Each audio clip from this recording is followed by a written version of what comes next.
welcome back. I'm Trey Herrera, your lovely host for the day, and we're back here in the garage. Get more done on the Z. Yesterday, I did a bunch on the Z. All right, let's get to business. Ordered my clutch line. I ordered my power steering hard line. It is a PTFE. Hold on. There we go.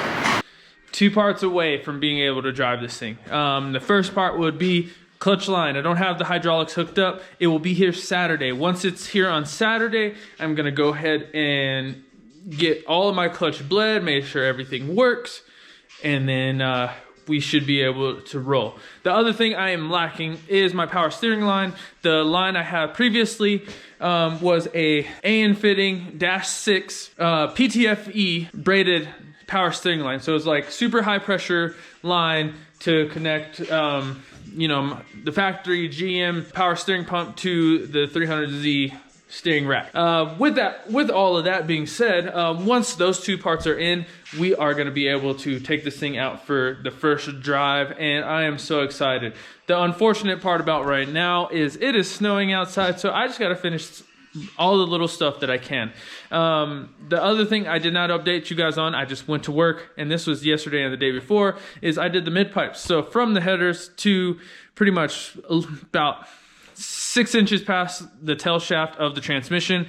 I have full 2.5 inch exhaust to an X pipe. This is a temporary setup. I'm just using what I was using from my BMW, my LS Swap BMW, and just to get some sort of exhaust so it's not full on open headers, and then my O2s get a proper reading to the ECU. Now, if you look at that, I did spend quite a bit of time getting the ECU mounted up. So I just have these 3 wires to kind of tuck back, and I will be all done. My wood plate will go here, and it is done. And then this will go right back over, and you don't see anything, which is really nice. Next things up would be the radio. The radio, since this had the Bose system, I have to look at the wiring diagram because I have a bunch of loose wires here to get connected properly. So then when I plug in the radio actually gets signal to all the speakers. Lastly, what I did yesterday too is I got the clutch pedal all mounted up. It was mounted up initially 2 days ago, but it was very, very hard to get the clutch shaft, or like the shaft from the master cylinder connect to the clutch pedal. So what I had to do was I had to trim up pretty much all of these brackets, and then I tacked back the clutch itself. So this is everything I trimmed off. This guy here, and then this guy. And the reason why I trimmed those off is because this car was originally an automatic car. Now it's a manual car, and I do not have the computer stuff to run all of the sensors. I don't care to figure out where they go. I don't need a neutral safety switch because this will have a push start button, as you guys already know. Yeah, mouthful. Lots to do still. I mean, lots of little stuff to do, and that's how the swaps go. They're, you know, the big parts go in within 10 minutes, 20 minutes. And then all the little stuff is what you spend your time doing. You guys see my clutch pedal in place. I mean, a little loose because there's no pressure on the hydraulics. I got rid of all this old corny, old school 90s modifications. But yeah, check out my shifter. I gotta get a new shift boot as well, but you know, she shifts real good.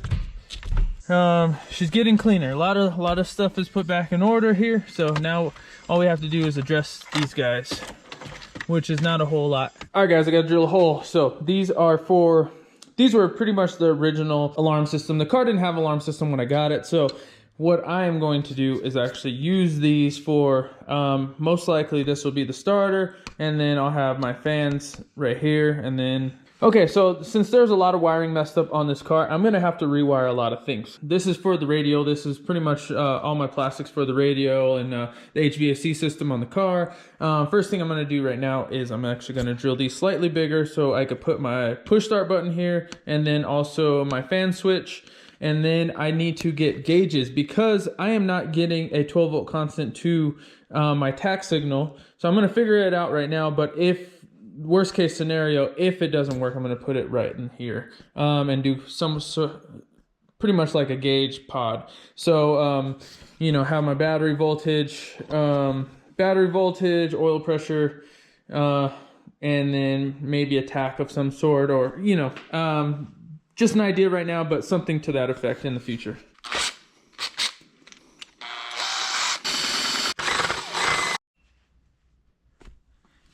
Okay, we got one switch in. Now I just got to put the push start here. And then straighten this guy up just a little bit. See, it's a little crooked. Just a little crooked. Push start. And then this will be my cooling fans. And I don't know why. I just like the idea of switches. I could run my fans on the relay. They are provided in my harness, but I just like the idea of the switches. So that's why I'm doing it.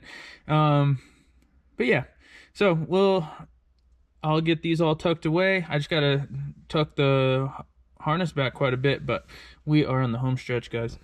Test fitting, it is pretty tight. I did make it a little bit close to this bracket here to slide in. I don't know if you guys can see back in there. It is a little tight, but nothing I can't maneuver around. But I think it looked good. It looked pretty sleek.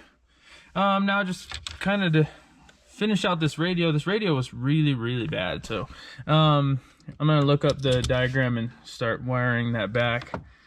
But yeah, it's really, really bad. A lot of, you know, that's what happens with some of these old cars is previous owners or whoever, you know, some radio shops don't always do a good job. So you have to fix messes, but that's the least of my worries right now. After some research, I am not going to deal with all of the Bose system. Forget that.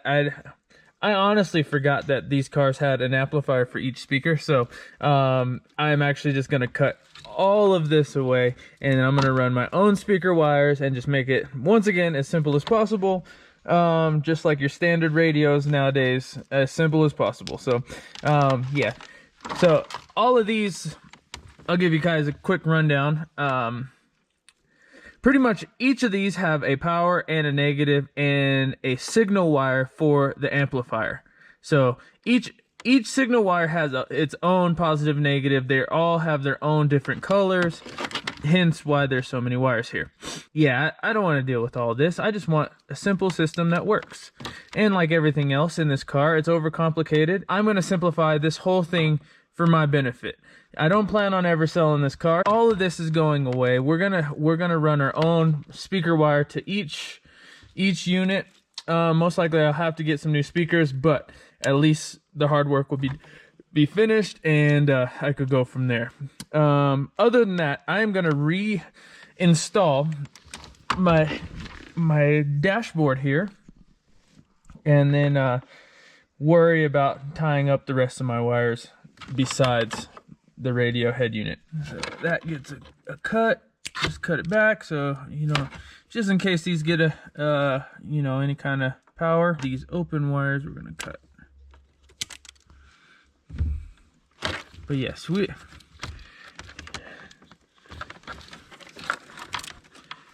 for me, everything is about simplicity. The more complicated it is, the more I hate it. Nothing in life should be overcomplicated. Like, you should not have to deal with some of this kind of stuff. But, not saying engineers are bad people, but engineers usually tend to overthink just a little bit. And when has overthinking gotten anybody anywhere? So, just with that tucked back away like that, it's already a million times better. Okay, so yeah, we're gonna slide this bad boy in place. On a more positive note, I did hear that you know, we might be opening up the country soon. If that's the case, we're going to the track. We're gonna go take the GTO to the track and see how she does. But yeah, hopefully this weekend I'll be able to move this car out of here, and then I could do a much needed oil change on the GTO. I could change the diff fluid on the GTO, and then we could potentially mount drag wheels and go test it out on drag wheels. But I hope all you guys are doing well. I hope you're staying busy as I am. I've been just keeping my mind occupied working on these cars. It's really, really cool, especially with something that I really have a passion about anyway. But I can't wait to get back outside, ride my bike, and just overall hang out with all my homies. I'm sure all you guys feel the same way. Anyway, guys, we'll check back in tomorrow. We got more and more progress every single day. Can't wait to show you guys the first drive on this thing. Begging for your life.